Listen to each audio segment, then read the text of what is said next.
Hello, everybody. Thank you very much to be with us again.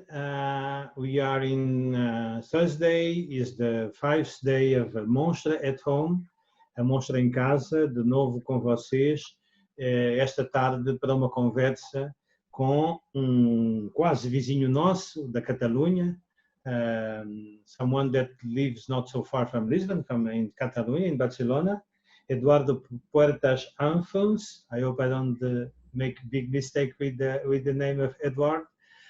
Thank you, Eduard, for being with us. Thank you very much for accepting this invitation to be in MONSTRA at Home and to talk about your specialty, the stop motion animation.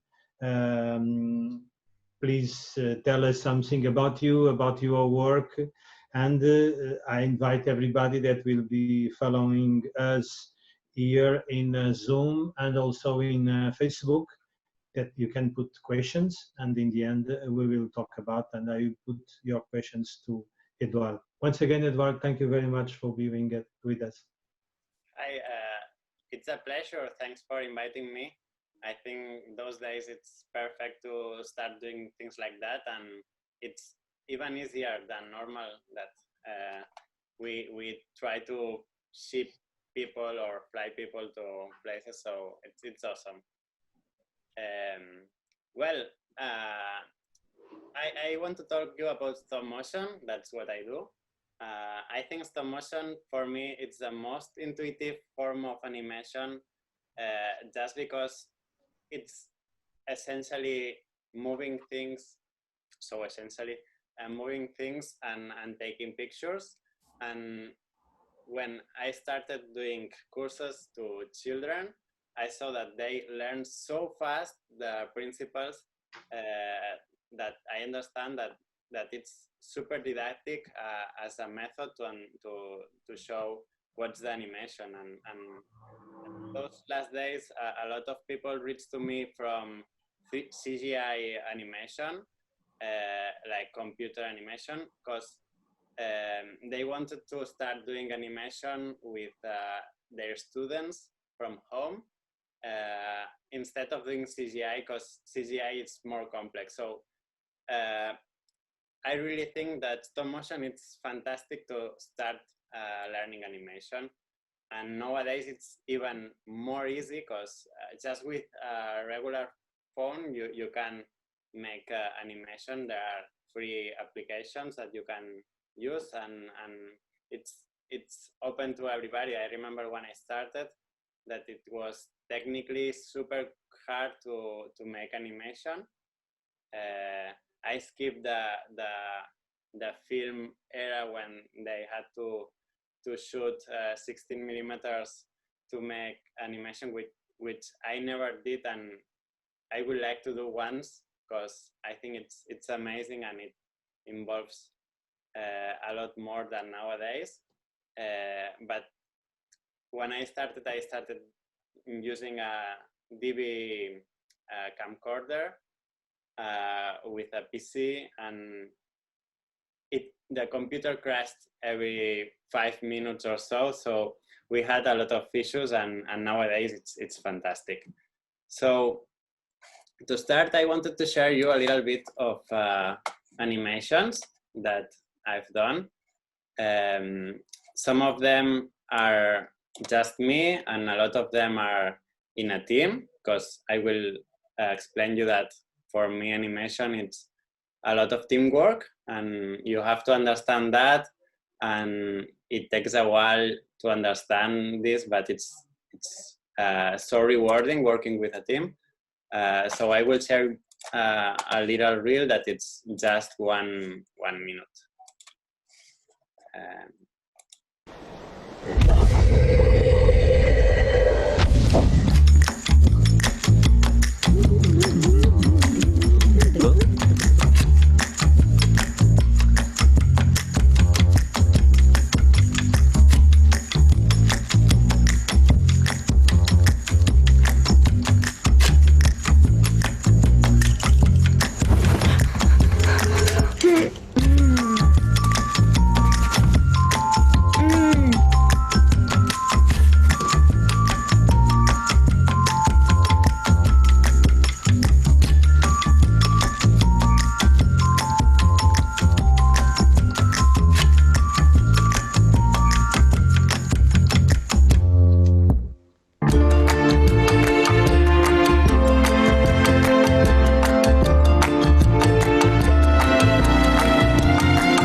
So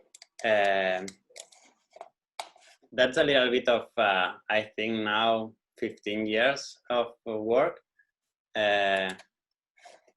With all that time, I've tried to animate a lot of things, but what I find more rewarding now, it's trying to make alive the most easy or normal things. Like lately, I've been animating candy, like this one, and sometimes this seems easier because it's just something that you cannot do a lot of things in the puppet itself, but it asks to you a lot of imagination to try to perform what you want to tell to the audience. So even the most little thing can give you a lot of work, and for me, every single time that you click that play button is when you feel the magic of animation. And I will tell you that when you start animating, every single day you get this satisfaction. I think it's animation.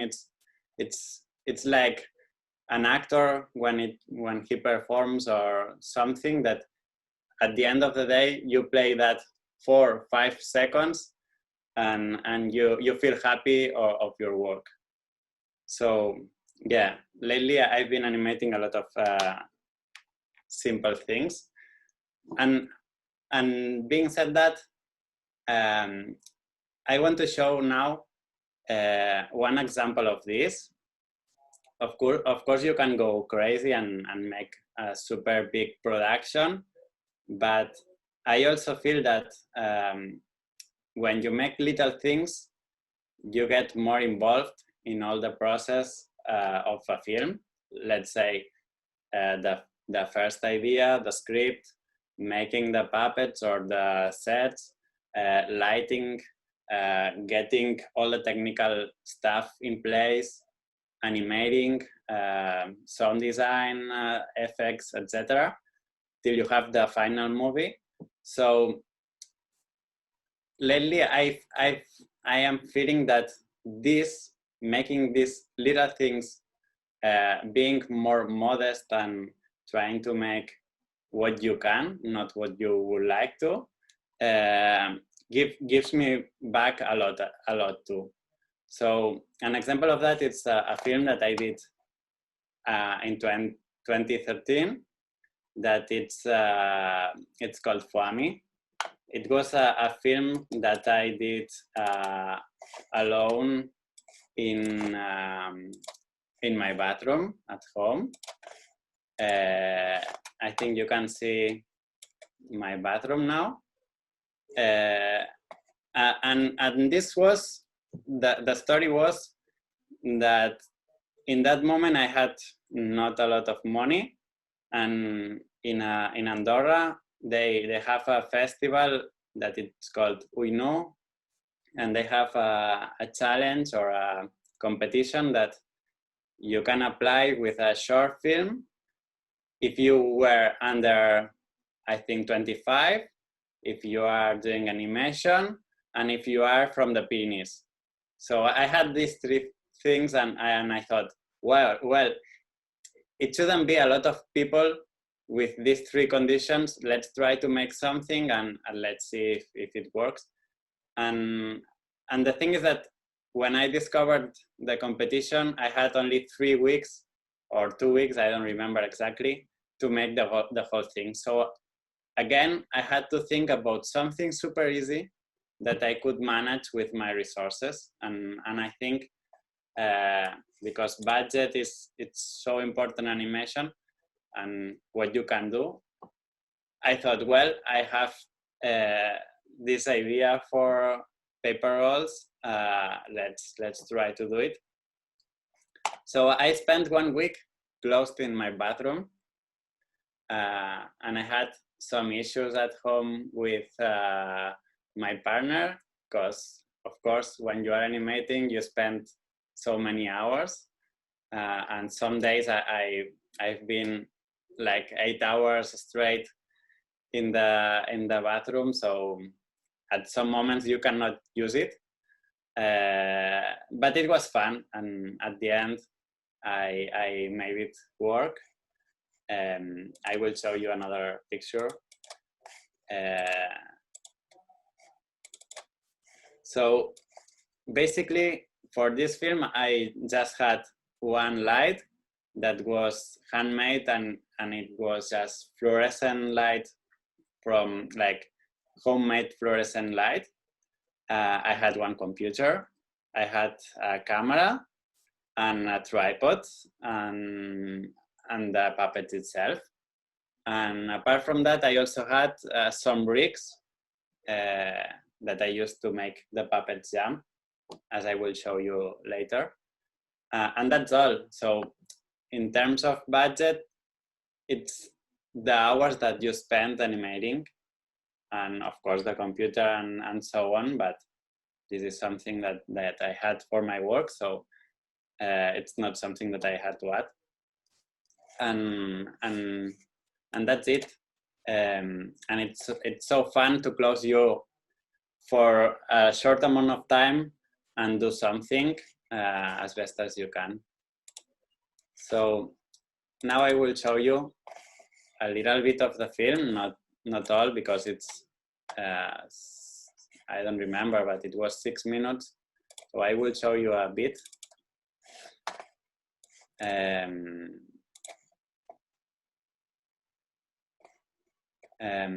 And I think this one doesn't have sound, so I can speak on top.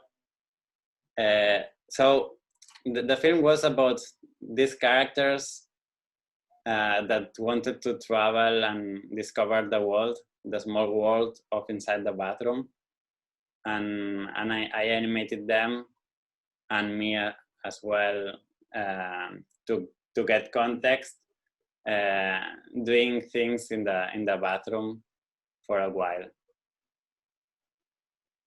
And they had a lot of ideas to jump and to make fun. Yeah. So as I told you, this is not huge action, but it's funny and it tells a story. I wanted to explain a little bit also about the environment, because they use all the resources that they have. In that case, the shaving cream, they use all the resources and they had any more, so it was a little that was the idea behind the film. So you have to think a little bit about before you do your things. So I think the most technical aspects on this film, the most complicated thing was taking care of the puppets, because they are just paper, and they are real paper, so I didn't make anything special with them. And with the shaving cream, they kind of destroyed. So I had to take a lot of measures for them to keep them alive for the whole movie. I used the same 3 characters for all the movie.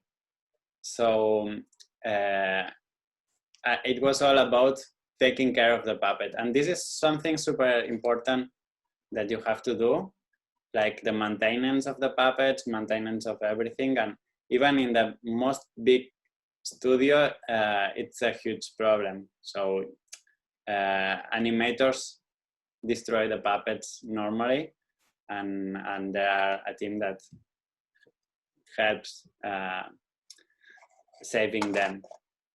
So one thing was that, taking care of the puppets, and the second one was making them fly. And it's something really... Go! Something really normal in animation, that the things fly or the things have to jump. And maybe you have seen in some behind the scenes, but we use this kind of rig arms that it's basically an arm that holds a puppet and allows us to place that puppet in the air so we can take the picture where we want. So that was the most complicated thing that we had to deal in that. And the time was the second thing, because I think it was 3 minutes. Making 3 minutes in 1 week and a half, because I need some time for sound and post-production. It was a challenge, and time it's always a challenge in animation, because there's no work, no short film that I've ever been that we had a delay. It's impossible not to have it, because you don't know what trouble you will find, and you have to solve them, and it takes time. But that's the fun of doing animation as well. So now I wanted to address another thing, and it's another question that people ask me a lot. It's what you have to do to get into stop motion. And as it seems strange, but most of the people that I know, they never went to a university doing animation from the beginning. Most of the people that I know, they have done other things. So for example, I studied product design, and I worked in a studio making furniture for 6 years. I made water bottles, chairs, stools. I made a lot of things like that. Even things that I couldn't afford to buy, because design, sometimes it's crazy. But yeah, that's my background. And then I went to study in a master's degree in stop motion, because when I was in the university, I tried once to make stop motion, and I fell in love. And of course, it's not easy to start in animation. So from the time that I did my master till the point that I start doing full-time stop motion, there is a lapse of a lot of years. But at the end, if you want to do it, at the end you can do it. And that's a story that repeats in a lot of people that I know. My colleague Irene, she studied physics. So we met in the master, and we did the film. I know people that has done graphic design. I know a lot of people that their background is different from animation, but they finally get into here because they like it, and they stay focused in what they like, that it's animating. And really what it's more, it's not about studying a lot. Animation, it's practicing a lot. So it's time. It's like being a pilot. You have, if you want to fly an airplane, you have to invest a lot of hours practicing. Animation is the same. You need a lot of hours of flight to be good at.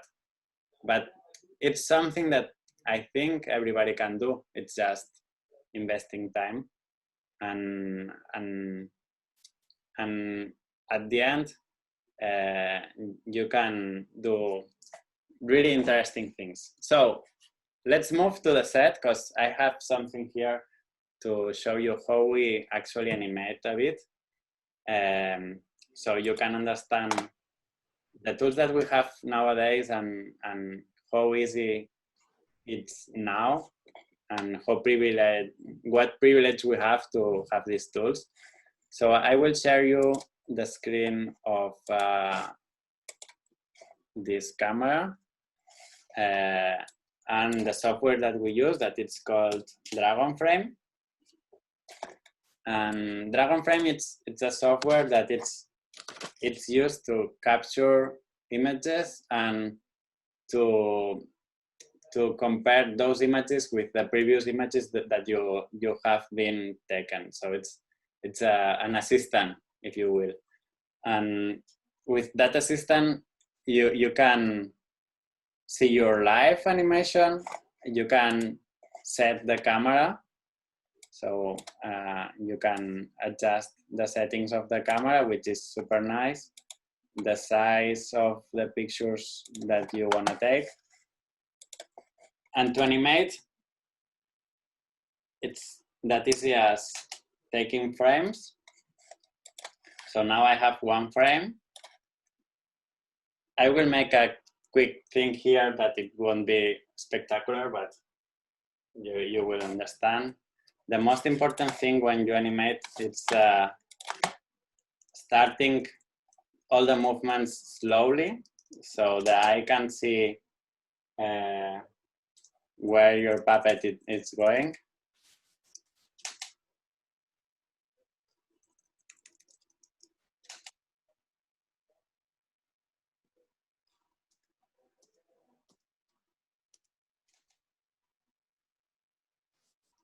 And also the ending. So at the end, the important thing is when something is moving slowly and when it's moving fast, the arcs and the trajectories. So just by that, we have just 8 frames. And the puppet has some movement that we can understand. With that software, we can even make pauses wherever we want. We can copy frames and paste frames, for example, in reverse. And if I am right,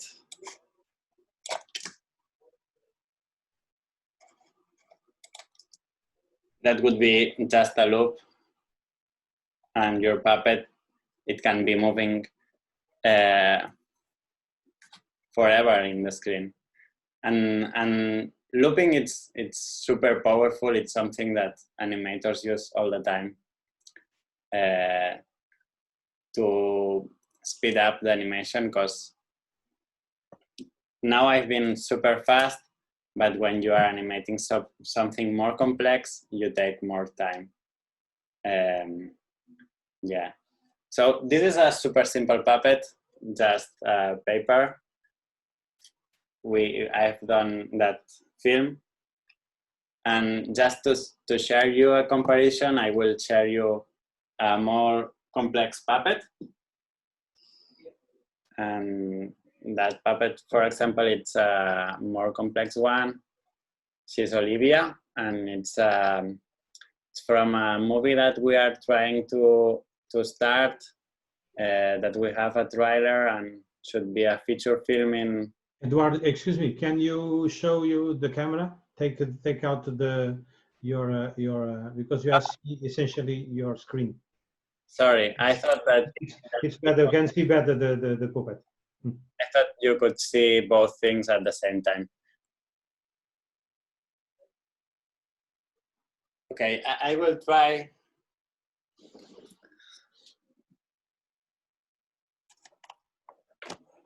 So this is Olivia. I think you will see it better if I share the screen here, in fact.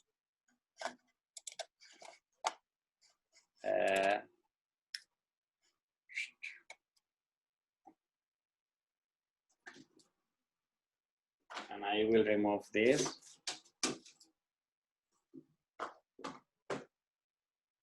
Yeah. So this puppet, it's a typical stop motion puppet. inside the puppet there is a skeleton, and we can place very precisely whatever position that we want on any part of the puppet. That would be an example of a skeleton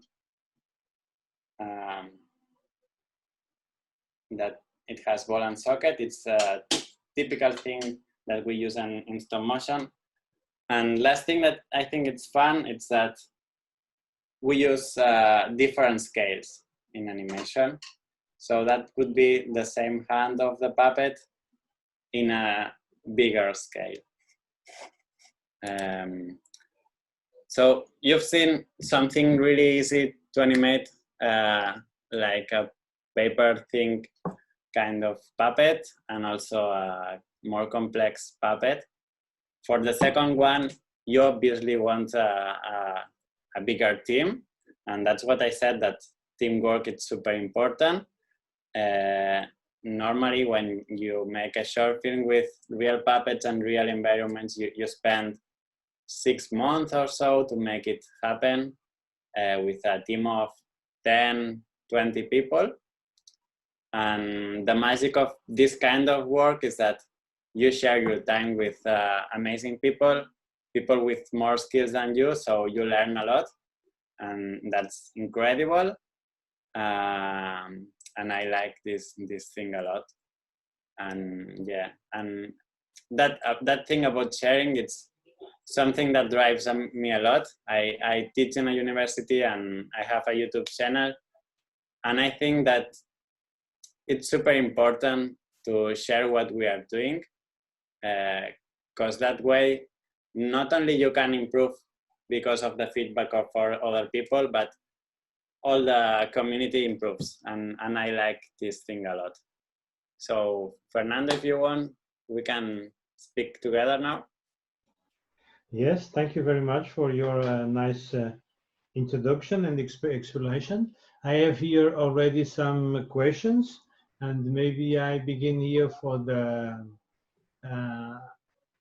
someone. It's a young lady called Eugenia Santos. She said that is amazing work you do, and I really like your tube videos. They are very helpful.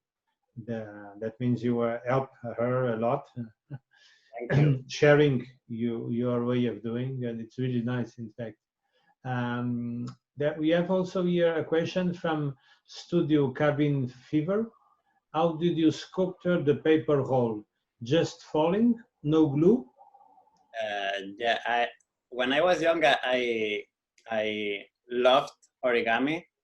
In fact, I've been during, I think, 2 years in the origami. There is like a federation of origami in Spain, and there with amazing people.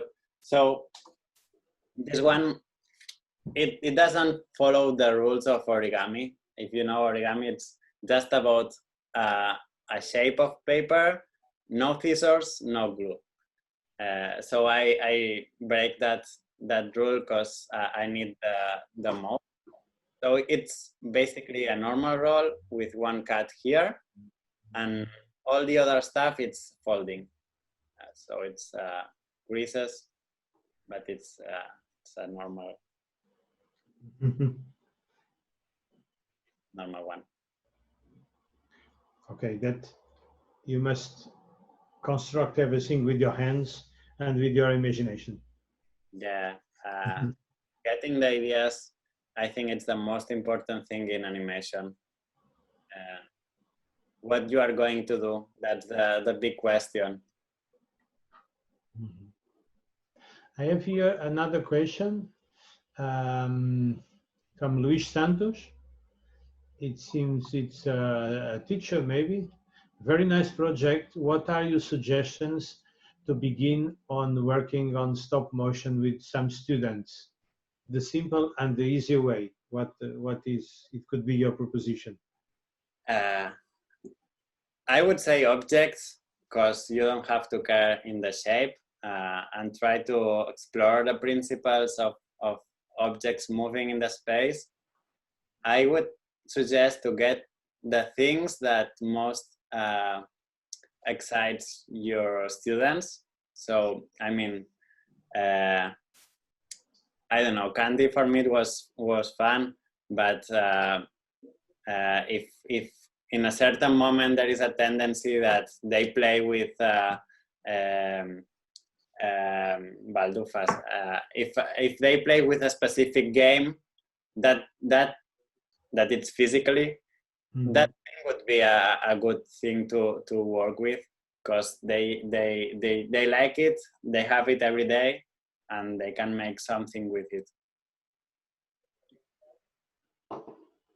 Nice. Konstantin Bukau put us also a question: are the fly rigs that you use self-made or bought? You buy it or you construct yourself? Is there a way to build them yourselves? And can you give some important parts that can be very important to do it, or where to get them? Okay. Well, rigs are super important in stop motion. For the film that you have seen of the paper rolls, those ones I made it myself. Some of them was, wait a second.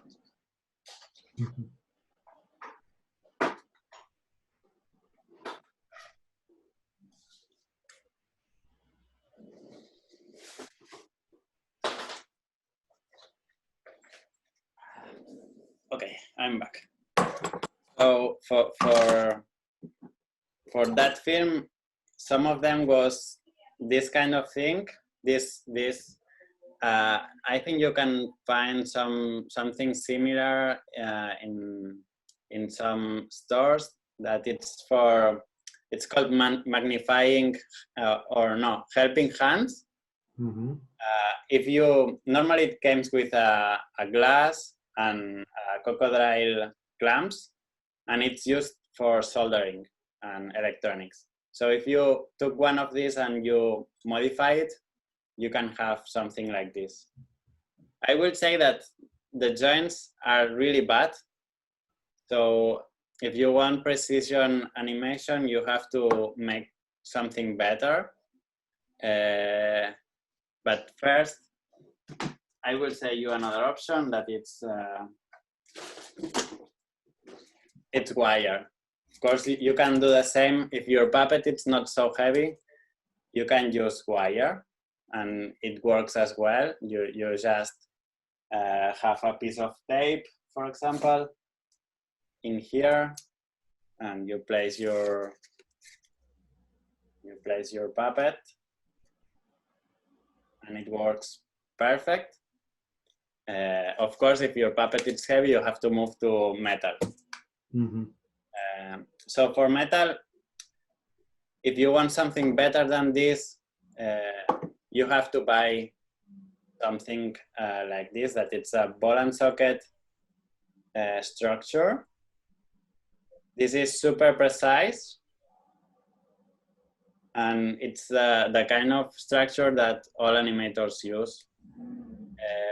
Those ones, I have a store called Kinetic Armatures, and we build and sell these kind of structures. If you search in internet, you will find easily Kinetic Armatures, and they are really nice, because I spend a lot of time making sure that every single piece is perfect, and those parts are made in a factory in Barcelona, and they give me a super excellent tolerances. So they move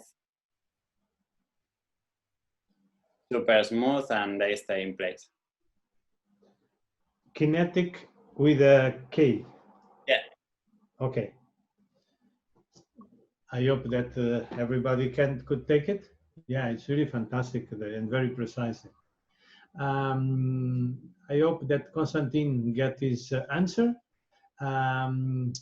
We have again another question that is, what was the most strange things or object that you animate, that you had to animate? Normally things related with food. Once I animated a stick and a whole fish, like a fish that has this kind of slippery liquid from the fish itself. So for me, those are the stick was really strange to animate because it's difficult to place in a position, and it had to dance. So they were all inside the fridge and they had to dance, and that was the most difficult. Okay. Okay. Lucas de Lima asks us, from George Paul to Laika, a long distance between the story of animation and stop motion. What are your thoughts on the replacement technique and the 3D printing? I would say the technique is super important, but it's also important the story that it's behind. What we do, or what we like to do, is create the story first and then find the technique that tells the best the story. So between that and replacement animation and 3D printing and so on, I've never had the opportunity to work with 3D printing puppets like Leica, because the machine's so expensive. So I don't have them in mind as a possibility to work with. I think that for me, and this is a personal opinion, I like better the Arman style, that the imperfection of having something handmade, or for example, the Little Prince, that they had replacement faces, but they were handmade. There's something in the error or the mistake or the handmade things that like avoid to show, and so I like the technique, but I don't want to forget the handmade of the stop motion. I don't know if I answered the question at all.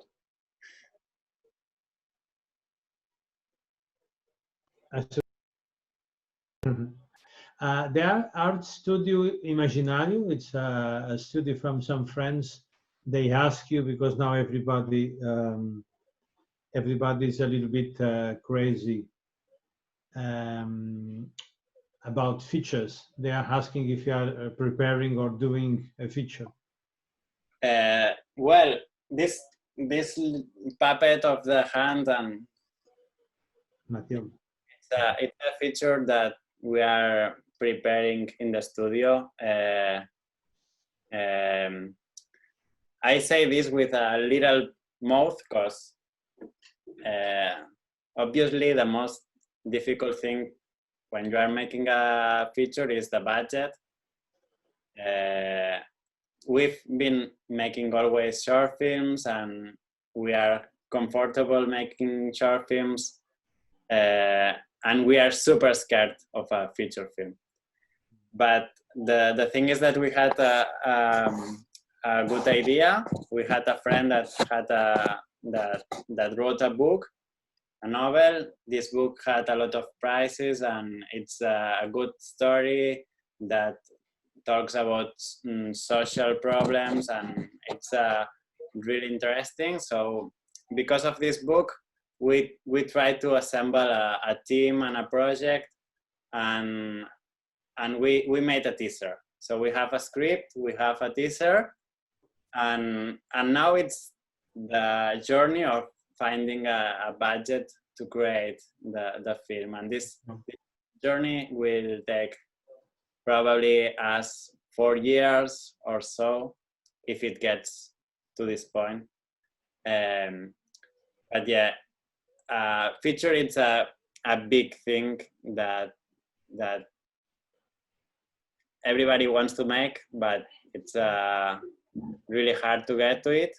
I know that you in Portugal now, you are making, Sardina in Lata is making a feature too. Yeah. So Sardinha Lata, Filmes da Praça also, with José Miguel Ribeiro. They are making also a feature, and there are some two that should begin in 1 year, maybe, I suppose.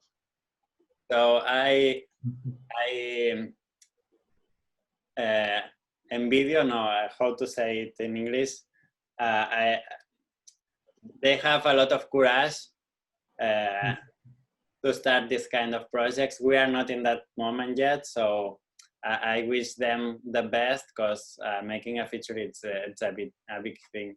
Yeah. Yeah, and Sardinha Lata, they are really work on stop motion, all the film. I was there. I see the sets and some puppets. It's really fantastic. It's a co-production with I suppose, with Spain also, with Galicia, I suppose. Yeah. Mm-hmm. And it's someone that he is asking. There are a lot of stop motion jobs in Spain. Someone that want to work with you, maybe. If I say you the truth, there is no jobs at all in Spain. The reality is that there is, in Catalonia, there is 2 studios that makes only stop motion. IG Stop Motion, that you must know, and Mark, and we, and that's it in Catalonia. And then in the whole Spain, I will say that Valencia has a huge amount of studios making stop motion. So if you have a chance of working in stop motion in Spain, it's in Valencia, because there is one studio that has been making Clay Kids, that it's a TV series for a long time. Inspire Animation also, that it's making a lot of YouTube kind of series. Back in the day, it was Sam. There is Pangur, Pablo Llorens. So in Valencia, you have a lot of options. Yeah. I don't know if Sam, that is a very good friend of us, I don't know if he's beginning a new project or not. I don't have news from him from a couple of years. I know that when he came back from Portland, he made a short film. I had not seen this film, but should be amazing, because what I have seen, it has a little bit of the style of Phil Tippett mixed with Sam style and Arman kind of actions. So it should be, technically, should be super, super interesting. Yeah, the things you do is always fantastic. We have here someone that put a very concrete question, that is your short film Matilda available to the public in some places, or is only for you must pay to get it? Now it's not online. It's the only film that we have done that it's not online, because it's the only film that we have made co-producing the film and with another country. In this case was Belgium. So Matilda has been 1 year touring through festivals. Now it's finishing its life in festivals, and the idea for the film is to reach French theaters in a pack, and also schools in France. So I really hope that in 1 year we can release the film free on internet, but I don't know, because we don't have the rights. So I don't know, sorry. But it's not It don't depends on you. No, it's not in my hands. I and Irene as a studio, as Titoplasmas, we believe in sharing everything that we do. We think that this opens doors to us and let people know us, and it's the better thing to do with short films, because at the end what we want is the more people can see the short film, the best, because it's a short film is for the audience. But I understand that you have to get what you want with the short film too. So if there is a plan to go with a short film to the cinemas, we have to do that first. I suppose that is something that we should really work on, to put also more short films in combined programs, as if it was a feature, but 1 hour and a half of short films, because I suppose it could be very interesting for the audiences, because in festivals we feel that sometimes the people prefer to see a program of shorts than one feature, because we have more diversity of story, of aesthetics, techniques, and so on. I don't know why we don't do more this kind of things also in commercial cinemas. Yeah, in this case, Matilda, it's planned to be, because it's co-produced with Arnaud de Munich, that it's Films du Nord. In France, they have more cinemas involved into short films. So he's planning to make, I think, nine short films or so pack, and this is a kind of pack that schools go to see during school time in the cinemas. So in France, they have this awesome thing that they promote their culture, and they allow children to go to watch short films during school time. Yeah, it's very important what they do there. Yeah, it's true. Yeah.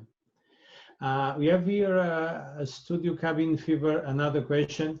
Do you think that this quarantine affects stop motion animators in bad way, or grave as an opportunity? Give them an opportunity. I would say that there is two kinds of situations. Independent animators, for them, it's in my point of view, it's a great opportunity, because if your resources are around you, you can animate, and there is more audience now. You have a lot. Now it's going down, but during 2 months, you have been all the planet looking at the screen, and that has been a huge opportunity. And also social media has grown, and I've seen all my friends going to work for TikTok, or making contact to TikTok or to Instagram or to Facebook, whatever, YouTube. So in that case, I think quarantine has been an opportunity for all the professionals that make stop motion as a profession. It has been a huge problem, because all the productions in the world has stopped. Leica, for example, I know they have stopped, and all the animators are at home. Henry Selick film as well. Pinocchio is stopped.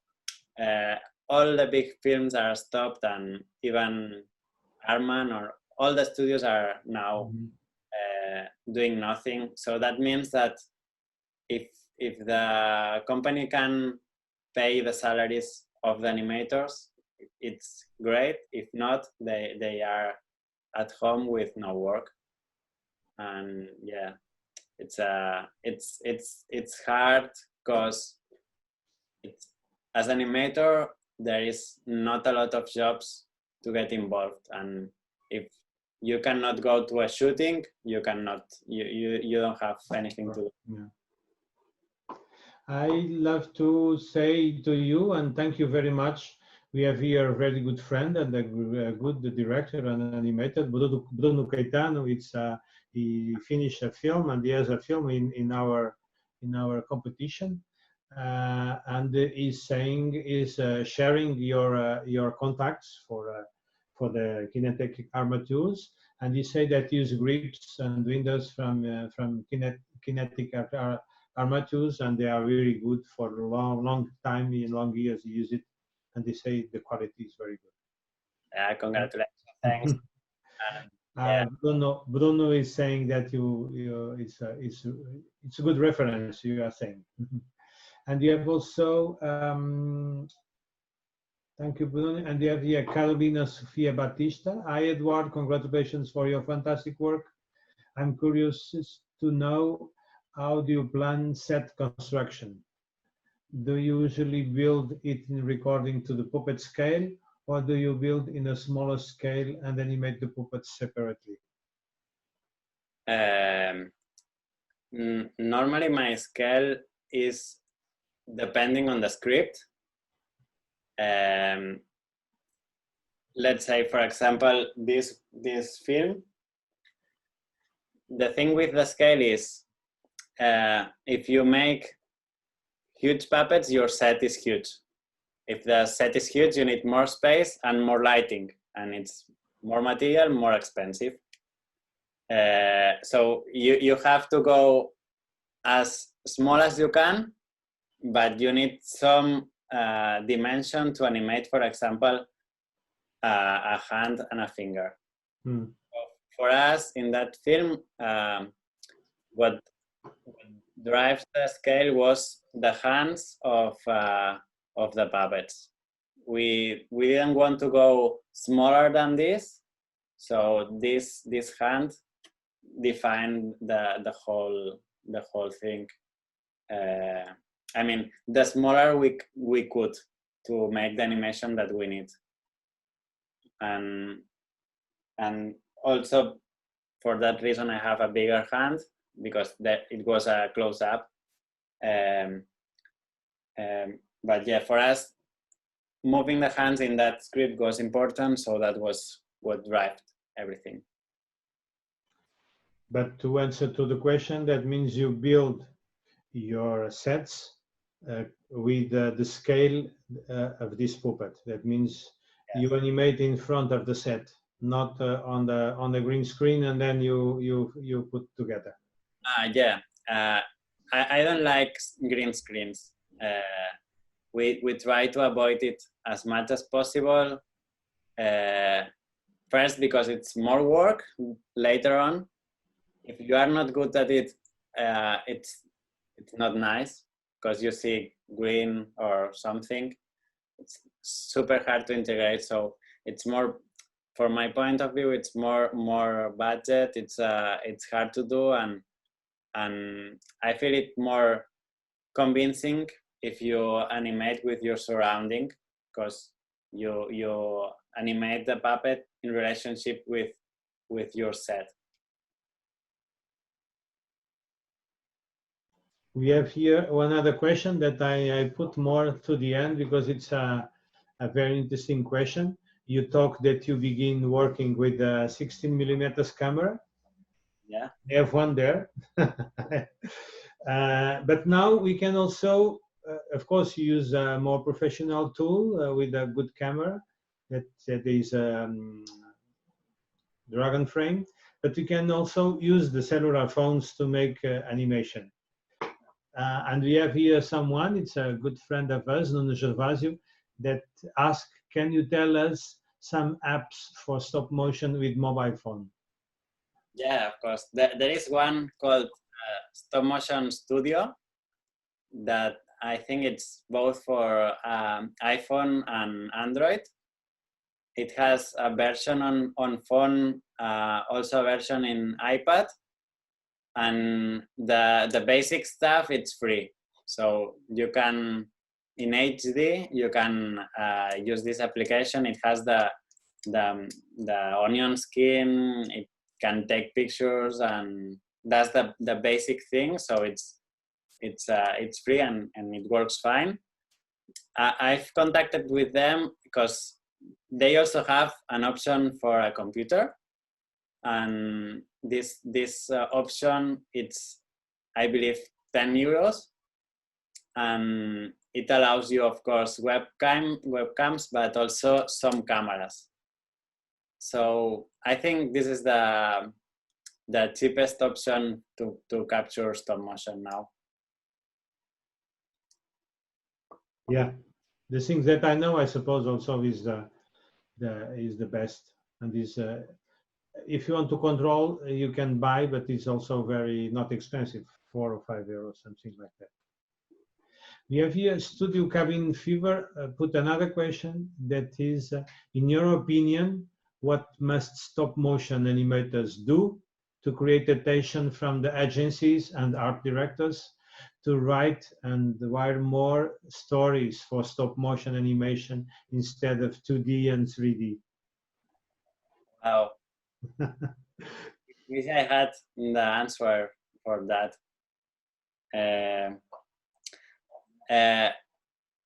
I would say that for us, we try to keep in touch with directors that work with agencies, and we try to convince them that stop motion is cheaper sometimes than other options, and it's super nice.